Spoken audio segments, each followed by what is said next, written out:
Hi, I'm Mo at Such a Natural Salon, and I'm here to give a video today to discuss how to maintain your natural hair, whether that's you have a style and you want to upkeep that style, whether it's a style you want to achieve, or you are in the process of coming out of a style and you're in between styles. What will be your maintenance? So in today's maintenance video, I'm going to start off with the shampoos I would recommend. They would both leave your hair clean yet moisturized. This is a shampoo that you could use for dry, itchy, flaky scalp as your first lather, and then you could follow up with one of the recommended shampoos as your second or third lather. Before the wash, I do finger detangling, and I also recently incorporated the use of a tool called the detangle duette, which has afforded me an opportunity to spend less time on the detangle process before the shampoo. Now, detangling before you shampoo is very important because it makes the shampooing process and also the caring and manipulating the hair after the shampooing process much more fluid and smooth. You're agitating the hair during the shampoo process, so if you start with tangled hair, that means the hair is going to be even more tangled. You get my drift? Okay. So before you shampoo the hair, you're going to detangle. You can either use the detangle duette or your fingers. You want to make sure you're working with sections. If your hair is long enough, you can clip sections out of the way with duckbill clips, butterfly clips, or even scrunchies, and work one section at a time. I would suggest 4 to 6, depending on how long your hair is. If it's shorter, you could do 6 to 8 sections. One section at a time. You want to go in with your spray bottle of choice. You want to mist that hair, and the reason why I'm prefacing to mist or indicating that you should wet your hair with the spray bottle instead of from a shower is because if you wet your whole head of hair from the shower water and you get out and you try to detangle, or if you're in there trying to detangle, it's going to seem like you're in there a long time because you can't process your whole head of hair all at once. So it just is more ideal for you to approach it while you're seated so you can get one section properly detangled and put it in a plait or put it in a twist. If you need it to be washed that way, some people don't need their hair to be washed in twisted or plaited sections. Some people do, depending on how dense your head of hair is. But if you have fine to medium density strands of hair, then leaving your hair loose is okay. You just have to figure out your comfort level. Starting with each section detangle, you want to mist with water from a spray bottle of choice. And the conditioner that I prefer to use, I use water and conditioner to detangle. I don't use any detanglers, which is a moisturizing product that you use actually as a restyler. I know it's confusing, but because of the viscosity of the product, it doesn't have the proper slippage or amount of product in the bottle for it to really be ideal to use for a full detangle before you get ready to wash your hair. So it's really a waste, and it's kind of like trivial to me to use a detangler. I know it's like counterintuitive sounding to not use a detangler to detangle, but that's not really what detanglers are for. It's just not enough in the bottle, and it doesn't have the consistency that you really need to get in there and get it done quick. So with that being said, if that's what you prefer to use, fine. But what I would suggest to use is water and conditioner with a good slip. And these are great conditioners to use for your detangling process before you wash your hair. I particularly consistently use the Giovanni 50-50 Balance and their Tea Tree Triple Treat. But close contender could be the Trader Joe's brand, not the Nourish Spa, but the Trader Joe's brand Tea Tree Conditioner. Outside of that, we're going to go into after the wash. So you've detangled, you've washed, of course you use conditioner. These are the conditioners that I would recommend.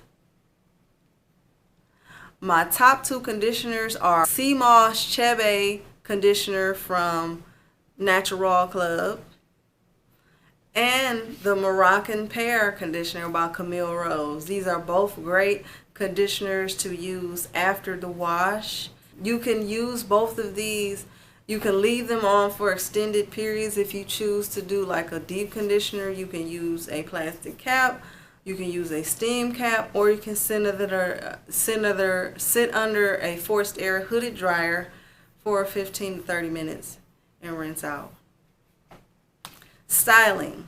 When it comes to styling your natural hair, it could be very simple, but of course it takes information and it takes practice. So implementing these suggestions with time, you will see improvement with your technique.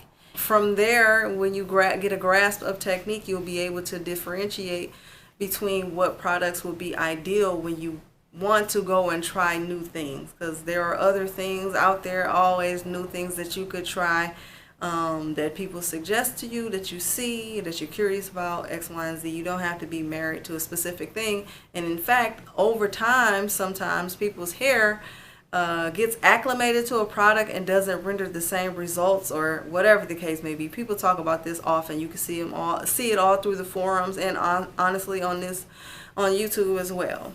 But with that being said, when it comes to styles like finger coils or comb coils, great products to use would be a custard or a gel. Some people with loose curl patterns who don't really need that much, or who aren't looking for much longevity, can use a cream, but cream does not render a good hold. There are some creamy gels and crossover products that have a good hold. So that's where the variables come in, but generally speaking, you're going to want like a custard or a gel for finger coils or comb coils. These are the recommended gels or custards that I have used for my clients' comb or finger coil sets.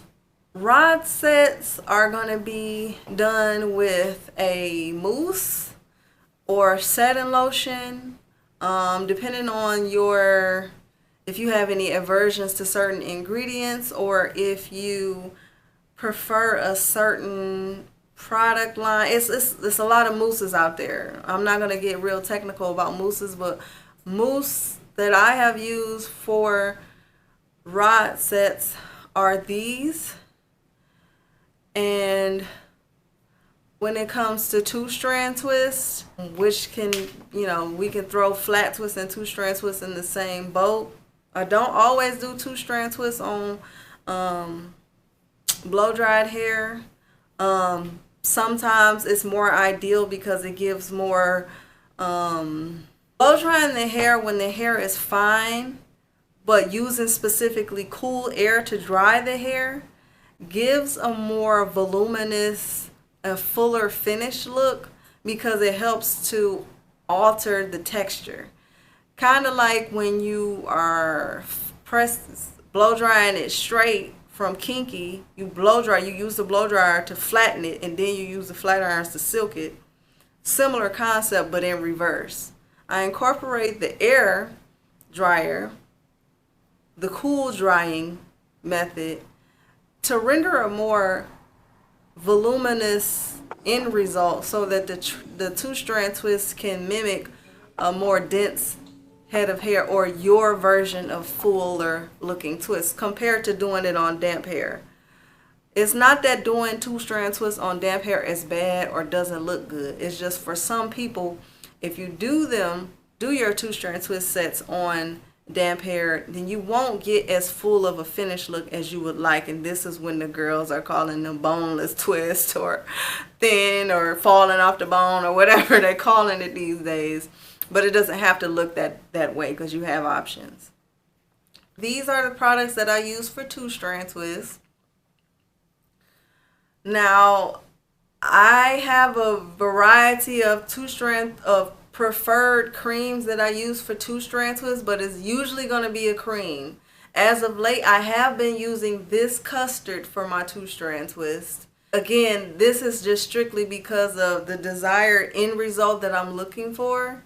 So you just have to get a feel for what you're looking for your twist to look like, because some things keep the hair more compact, while as some allow for it to expand, but in a controlled way so that it swells, but it keeps the stretch, and it's just things that I've over time grown to look for and be kind of meticulous about when it comes to the outcome of the twist. But all in all, any of these will render you a great finished look for 2-strand twists. You just have to really get a feel for what you're looking for out of your twist and go from there. Now with flat twists are kind of different because people use flat twists for different things. Some people are wearing flat twists as a protective style either under their wigs or just flat twists. Like they just are, nothing's wrong with simple, but they're just keeping it simple and wearing flat twists for a week or two,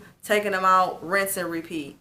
Some people are wearing flat twists to set their hair for a twist out.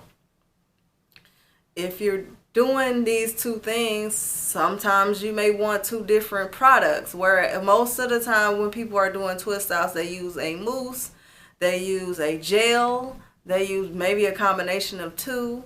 They use a cream and a mousse, a cream mousse and a custard. It's a variety of options, the variables that you could put together, but it depends on, first of all, it depends on the type of hold and longevity you're looking for. If you're working with wet hair if you're working with wet hair, if you're trying to control a specific texture, all of those things are so many variables, but you just have to decide what you're going after when it comes to the twist out and implement different combinations based on that thing. But generally speaking, people start on blow dried hair because they would want to stretch the hair and also better be able to go through the hair while they're putting the flat twist in and control it as they're creating the flat twist. That's just what I've noticed. But some people do flat twist on damp hair and they can control the hair. But if you don't have that level of expertise to control your hair while it's damp, maybe blow drying it may be the ideal, but it does not need to be bone straight when you blow dry the hair. If you're using flat twist incorporated into an updo, usually it's more ideal from a more polished, not to say that, never misconstrue what I'm saying. From a behind the chair is where I'm coming from mentally. So I always blow dry the hair on medium heat. Sometimes I use just cool, but it just depends on how much time I have and what I'm working around with the person's texture. If medium heat is too high and it's going to make their hair flat, then I won't use medium heat. I'll use cool. It's so many things to think about, but all in all, when it comes to flat twist, if you're using it for an updo, you're going to use dried hair. I wouldn't suggest damp because it's already, most people want their hair stretched, and then they also want it to look more flat. And when you are drying the hair, obviously that kind of helps to better control the frizz. But of course, if you use it on damp, do it on damp hair, you can incorporate a mousse after you're finished to lay down flyaways. But I think updos done on wet hair can look more aged faster, but then again, that depends on the size of the flat twist, the texture of the hair, and just the lifestyle of the person wearing the hairstyle. So never get discouraged. Always try whatever you think you want to try and then build upon that. Take away, add to, based on what results you see. Cornrows or braided updos will be the same. Both flat twists and updos, both flat twists and cornrow braided updos are done on dried hair. You would use a twisting cream. Going back to 2-strand twist creams, these would be similar creams that you could use for a braid it or flat twist updos on your natural hair. You don't want to get too overzealous with product because if you cause too much reversion, obviously you blow dry the hair, so you use too much product that's going to revert, that's going to make your hair shrink. So you have to be very modest per section, a very small dollop or pinch or dip of product as you're working through each section. Fine amounts of product per section for your flat twist and cornrows. For some reason, while filming this video, I failed to mention oils, but these are the suggested oils that I would suggest. But yeah, back to the scheduled programming. Thanks. I'm not a proponent for heat protectant on blow dried hair because I'm not using excessive heat during the blow dry. The only time you really would need heat protectant for a blow dry is if you're about to get a press and curl. If you're just blow drying your hair with a regular blow dryer and you're not a stylist who knows how to straighten the hair with a blow dryer, you really wasting product. You're really wasting product, and you're also doing extra steps, and you putting extra ingredients on your hair because who knows what these heat protectants are made of when you could just blow dry your hair, because blow drying your hair is not going to cause heat damage. Like, you know, the stringy, straight, damaged hair, blow drying is not going to cause that. What causes heat damage is thermal heat from irons, whether it's ceramic, titanium, whatever. Excessive amounts of heat is what causes heat damage. I think we are kind of getting caught up in what people are doing online and running with it. From my experience, you will not acquire heat damage from just a blow dryer, whether it's a forced air hood dryer or a handheld blow dryer, unless you're straightening. And I keyword straightening, because there are blow dryers, if you know what you're doing, that you can basically straighten your hair with. In the flat iron would just be that finishing touch to get it glossy and, you know, laid the way you want it to lay. But all in all, those are the basic details that you would need to approach your hair. I do have videos that I will put in the description to give you better insight on what I mean about finger detangling. I have a video on a tutorial on how to do a rod set, how to do a finger coil, how to do comb coils. And I also have a video on straw sets if you're interested, which would be the similar concept as a rod set. You're just using straws.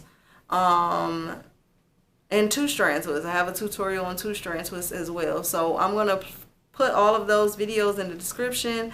And if you have any video requests that you would like to see, leave it in the comments below.